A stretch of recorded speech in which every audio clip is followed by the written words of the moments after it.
The Making of a Nation, a program in special English by the Voice of America.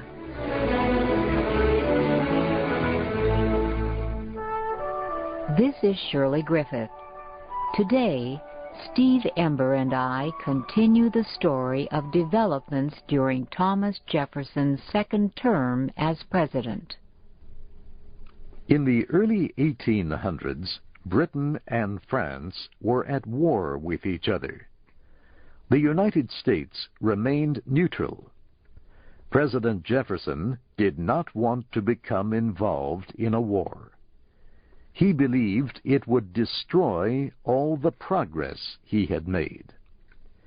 His economic policies had helped to pay much of the national debt, and he was able to reduce taxes. Staying neutral was not easy, however. The United States was having trouble with Britain. For many years, Britain had been taking men by force to serve in its navy. The custom was called impressment. Britain claimed the right to impress or seize any British citizen anywhere. Conditions in the British Navy were not good at that time, and many sailors deserted. Some went to work on American ships. The American ships were stopped and searched in British waters. Anyone born in Britain was seized. Several thousand sailors were taken off American ships during the early 1800s. Sometimes American citizens were taken by mistake. Impressment was one of two major problems the United States was having with Britain in the early 1800s. The other problem was trade. Britain wanted to stop the United States from trading with France and its colonies. British warships blocked the port of New York all through the year 1805. No American ship could leave without being searched. When goods for France were discovered, the ship was taken to Halifax on the coast of Canada. There, a British court had the power to seize the goods and force the ship's owners to pay a large amount of money. President Jefferson protested this interference in American trade. He sent James Monroe to London to negotiate a treaty. Jefferson wanted Britain to stop taking sailors from American ships and to stop interfering in the trade of neutral nations. Monroe tried many times to discuss such an agreement, but the British foreign minister was always too busy to see him. In Washington, Congress decided to act and not wait for a treaty. The House of Representatives debated two proposals. One proposal would stop all goods from being imported into the United States from Britain and its colonies. Imports would be permitted only after Britain had answered America's protests. The representative who offered the proposal said, "We do not wish to destroy the ties that ought to join nations of the same interests. To prevent this, we want an agreement that will satisfy both the United States and Britain. But if Britain continues its hostile acts, then we must loosen these ties of friendship." Some members of Congress felt that this measure was too extreme. They believed it might lead to war with Britain. The second proposal was more moderate. It would ban only those British goods which could be gotten from other places. The House of Representatives debated the two proposals. After 4 months, it finally approved a ban on the import of some British goods. President Jefferson did not want the trade ban to last long. He pressed for an agreement with Britain. He sent William Pinckney to assist James Monroe in London. The two diplomats were told to make clear to Britain what it must do to end the limited ban on British imports. Britain was to stop taking sailors from American ships. It was to stop interfering with trade between the United States and the colonies of France. And it was to pay for all property seized from American ships. Monroe and Pinckney knew they could never reach an agreement if they obeyed their orders. So they decided to negotiate on their own as best they could. They dropped the demand for payment for seized property, and they accepted a note, separate from the agreement, about impressment.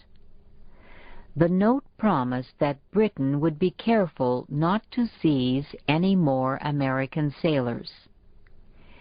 At the end of December 1806, Monroe and Pinckney sent word to Washington that the treaty was ready.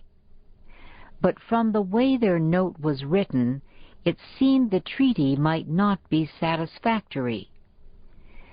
Secretary of State James Madison wrote back. He said if the two diplomats could get no clear agreement on the question of impressment, then the talks should end without a treaty. But it was too late. Monroe and Pinckney had signed the agreement. President Jefferson was angry. His negotiators had disobeyed his orders. He refused to send the treaty to the Senate for approval. And he said he would tell Monroe and Pinckney to reopen negotiations. Before that could happen, an incident added more fuel to the diplomatic fire. A British Navy ship attacked the American Navy ship Chesapeake while looking for deserters. Britain believed that some of the deserters were on the American ship. The United States said the men were American citizens who had been forced to serve in the British Navy. It refused to return them. When the Chesapeake sailed out of American waters, the British ship tried to stop it and search it. The American captain did not stop. The British ship first fired 2 shots in front of the Chesapeake. Then it fired all its guns directly at the American ship. The Chesapeake was able to answer with only 1 gun. The American captain surrendered. News of the British attack spread quickly. President Jefferson ordered all British Navy ships in American waters to leave at once. He told citizens not to aid them, and he said any person, American or British, who disobeyed his orders would be arrested. In London, James Monroe protested the attack on the Chesapeake. But the British Foreign Minister did not want to talk about the incident. Monroe saw little purpose in remaining, so he sailed for home. A few days after he left London, the British government announced a new rule. It said any American ship sailing to Europe must stop first in Britain to get permission. Ships violating the rule would be seized. Relations between the two countries had reached the breaking point. When President Jefferson learned of the new rule, he called a cabinet meeting to discuss the crisis. He said the United States had 3 choices: go to war with Britain, stop all trade with Europe, do nothing. Jefferson supported the second choice, a total embargo, no trade with Europe. The President sent a special message to Congress. He proposed that no ships be permitted to enter the United States and no ships be permitted to leave. Both houses of Congress approved Jefferson's proposal.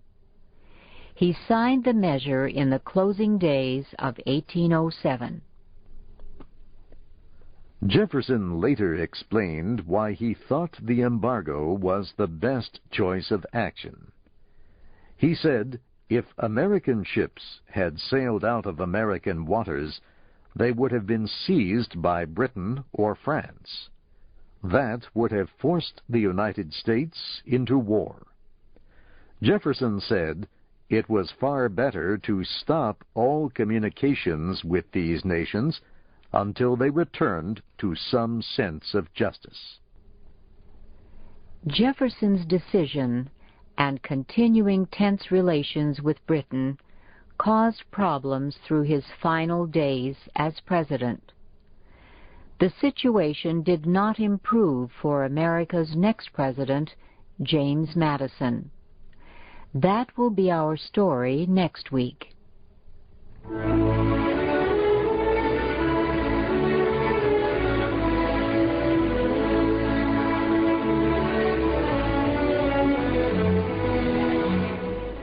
You have been listening to the special English program, The Making of a Nation, with Shirley Griffith and Steve Enberg. Our program was written by Frank Beardsley. The Making of a Nation can be heard on the Voice of America's special English broadcasts on Thursdays.